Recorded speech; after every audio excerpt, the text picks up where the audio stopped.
Yo people, welcome to another YouTube video, and today we are going to be reviewing the DJI Mini 2. Stay tuned.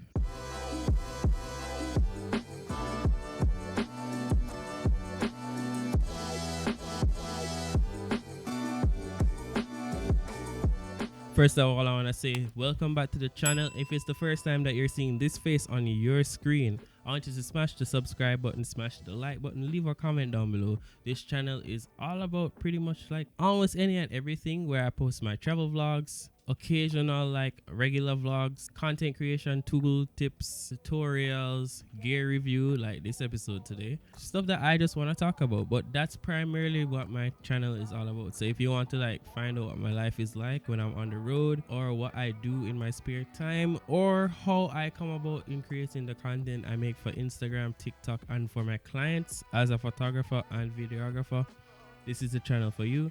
So if you are interested in that kind of stuff, hit the subscribe button. Without further delay, let's talk about the DJI Mini 2. Now, coming in at a whopping 249 grams is this small beast of a drone. And when I tell you it is a beast, that is so tiny. This is my hand. This is a drone. That is so cool. Now, what's so cool about this drone is the camera. This tiny drone comes with a 24mm lens equivalent on the camera with a 12 megapixel camera. Now it can shoot 4K in 24 FPS, 25 FPS, and 30 FPS. For 60 FPS, it shoots in I think 2.7K, and for 120, it shoots full HD. That's 1080p, which is very cool. And it's gonna be very low chances that you're going to be using the 120K and the 60K. That's for like slow-mo shots when you want to slow it down in post. Most times you're gonna be filming in like 24, 25, or 30 FPS in full 4K. That's cool. The only downside with this is that this drone doesn't come with D-Log, so you can't really color grade it to how you'd like it, but you can make small adjustments to make your footage stand out even more. This drone can also shoot photos in JPEG and in RAW, so if you want to take really good photos and push it to the limit, you can shoot it in a RAW format, and you go in Lightroom or Capture One, whichever one is your editing program, and make some stunning photos. So yes, it does photo and video. Now, I would recommend that when you're buying this drone, you also pair it with some filters, some variable ND filters, because if you're gonna shoot in like midday, it's gonna be overexposed as hell, and you're probably going to need like a ND16 or a ND8 or even a ND32 filter. So, and they're not expensive. You can get like a pack that gives you like 8 filters for like $36. Actually, I'll link it down below. So yeah, get filters when you're buying your drone as well. Also with this camera, a 3-axis stabilization system, meaning that when the drone is up in the air and conditions are a bit windy, it's gonna try its best to keep the gimbal steady so that your shots can be steady, so you can fly through these harsh conditions and still have steady shots. Now, I said that it comes in at a whopping 249 grams. This means that this drone is legal to fly anywhere without having to register it to any governing body that rules airspace. You can take this drone and fly it wherever, as long as you're not like breaching other people's private property or anything like that. But you can pretty much fly this drone anywhere. When I bought it when I was in the States, I thought that I couldn't fly it because, you know, America is a weird place. But when I checked out the stuff on the internet and I asked my local police station, they were like, yeah, you can pretty much fly it. Just, you know, don't let it be a bother to other people. So I was like, okay, cool. So I was like at home flying my drone all the way out to Six Flags and back. Of course, I didn't go over to the park because you can't fly drones over the park. They have a no drone policy over there. But I was testing to see how far the drone can go, and I live like 25 minutes walking speed from Six Flags. But yeah, it's really cool.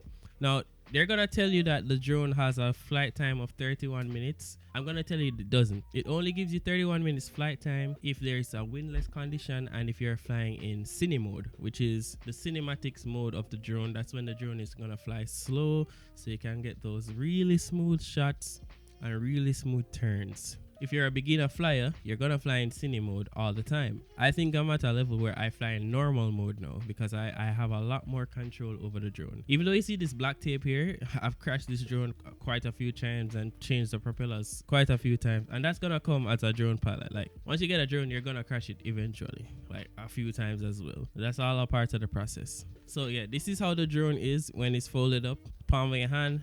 Now this is how it is when it extends. So you're gonna open up the top arms first, then you're gonna swing out the bottom end.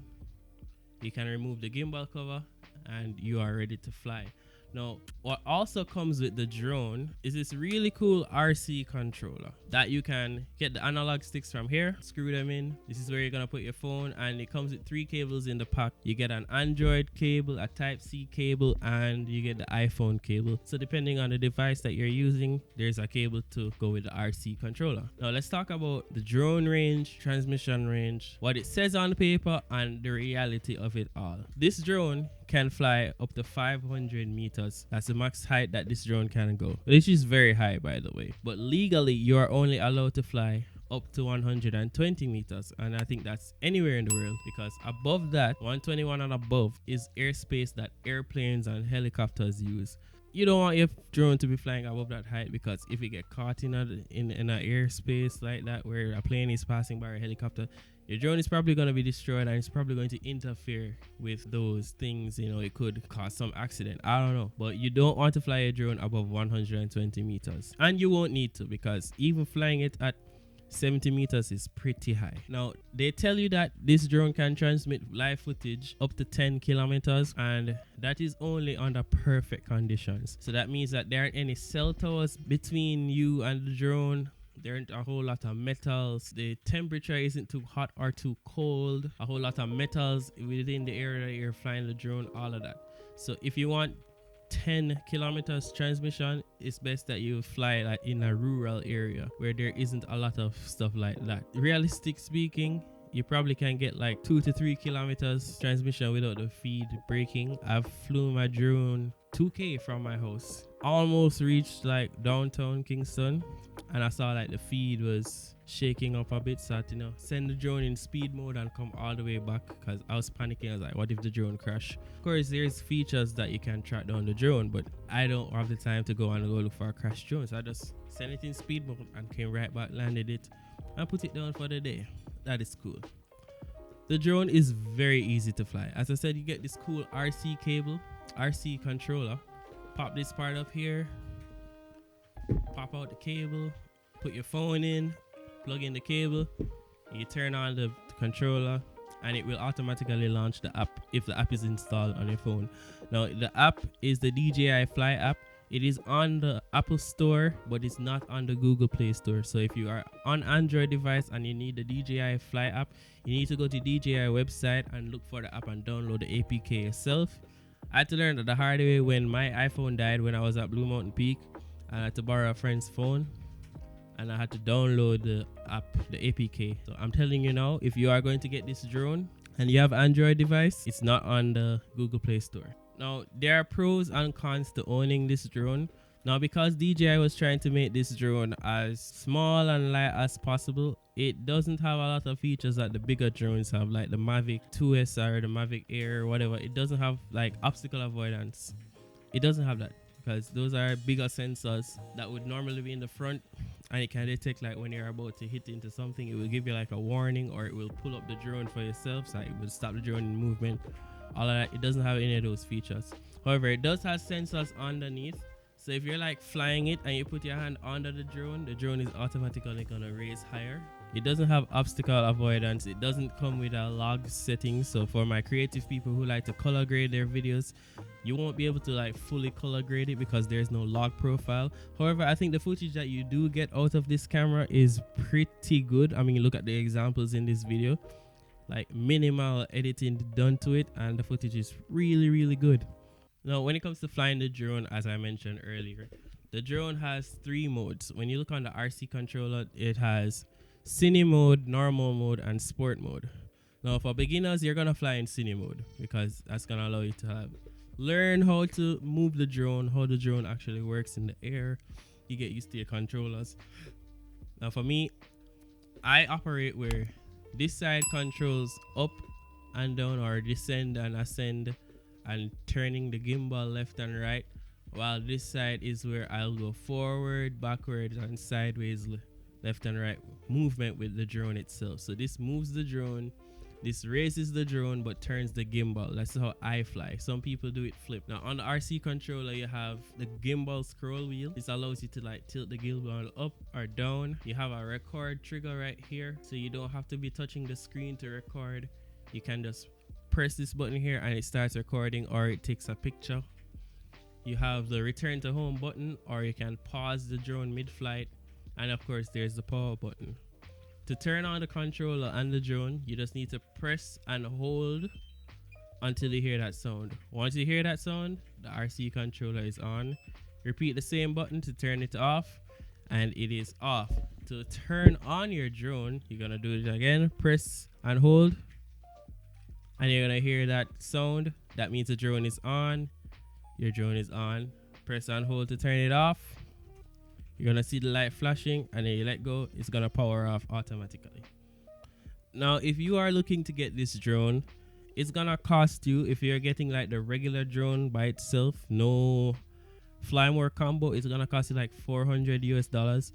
If you're gonna get the fly more combo, you can get it anywhere between 500 550 USD. Some sites may have it on sale for less, but you just need to go and review the comments for yourself to see if this seller is selling you a good drone. Because I'm not gonna lie, where I bought this drone, like the reviews were very sketchy. Like they were saying they got broken drones, and I was wondering like, am I going to get a sketchy drone?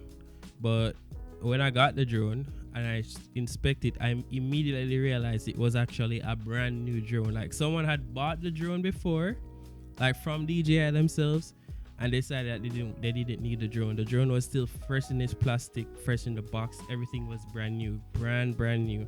So I was one of the lucky ones to get a brand spanking new drone. As I said, I've crashed it a few times before.